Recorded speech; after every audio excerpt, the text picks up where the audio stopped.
Assalamualaikum warahmatullahi wabarakatuh. Perkenalkan, nama saya Rayu Mainsari. Saya akan menjelaskan bab 1 tentang sistem keuangan. Latar belakang kemunculan pasar keuangan yaitu mempertemukan antara pemilik dana dengan peminjam dana yang memungkinkan keuntungan dari transaksi.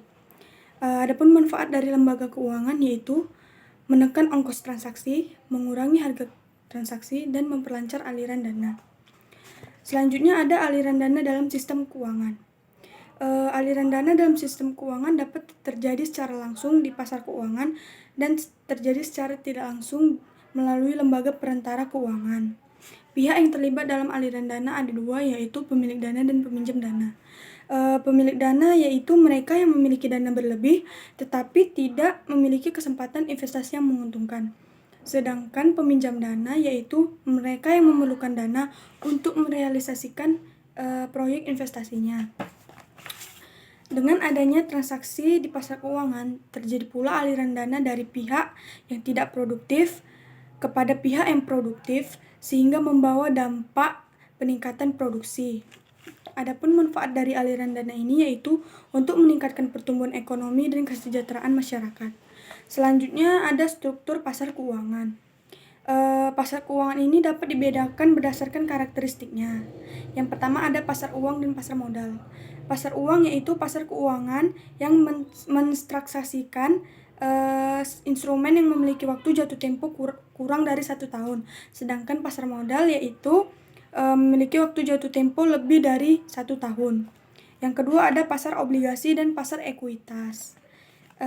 Pasar obligasi yaitu pemegang surat utang mempunyai prioritas dalam pemenuhan kewajiban. Sedangkan pasar ekuitas yaitu mempunyai risiko yang lebih tinggi dari pasar obligasi. Yang ketiga ada pasar primer dan pasar sekunder.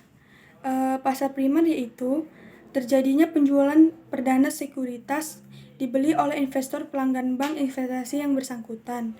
Sedangkan pasar sekunder mempunyai fungsi membuat sekuritas itu menjadi lebih liquid. Yang keempat atau yang terakhir ada pasar bursa dan pasar non-bursa.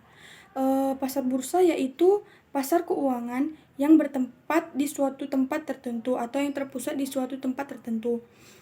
Sedangkan pasar non-bursa yaitu pasar keuangan yang bersifat desentralistik, di mana pembelian sekuritas dilakukan melalui dealer yang memiliki persediaan dan siap melakukan jual beli sekuritas dengan harga yang ditentukan. Selanjutnya ada informasi asimetris.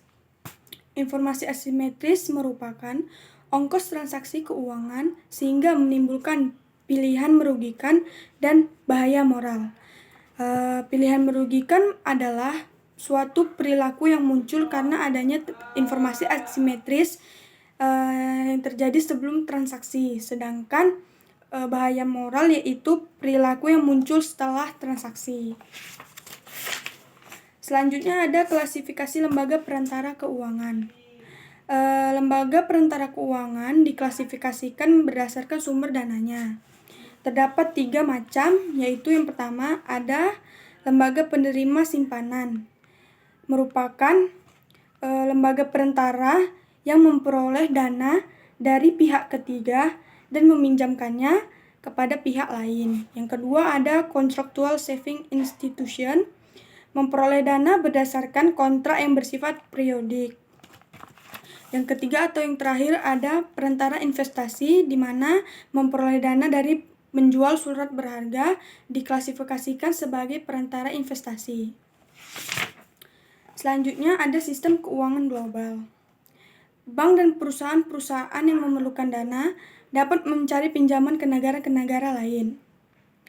Obligasi asing adalah instrumen utang yang bersifat internasional yang dijual oleh perusahaan suatu negara ke investor negara lain dengan mata uang negara yang dituju. Contohnya perusahaan di Indonesia menjual obligasi dalam dolar ke Amerika.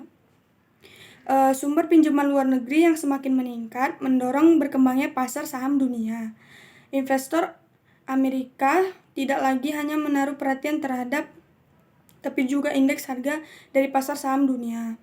Dengan semakin meningkatnya peran pasar keuangan global, maka risiko keuangan yang dihadapi suatu negara dapat berimbas ke negara-negara lainnya. Selanjutnya ada regulasi sistem keuangan. Terdapat bentuk-bentuk regulasi sistem keuangan, yaitu yang pertama, menyediakan informasi kepada publik, bertujuan agar investor dapat mengambil keputusan dengan info yang cukup sehingga mengurangi risiko. Yang kedua, ada menjaga kesehatan atau soundness sistem keuangan, yaitu menyebabkan mudahnya penularan kegagalan yang dapat mengganggu sistem keuangan. Selanjutnya ada meningkatkan kemampuan otoritas moneter, yaitu perlu memiliki keterkaitan kuat antara lembaga keuangan untuk menjaga kestabilan sistem moneter. Selanjutnya yang terakhir ada menggairahkan kepemilikan rumah, yaitu kebijakan yang bersifat mikro dan bias kepada sektor tertentu. Mungkin ini saja yang dapat saya sampaikan. Lebih dan kurang saya mohon maaf. Wabillahi taufiq walhidayah. Assalamualaikum warahmatullahi wabarakatuh.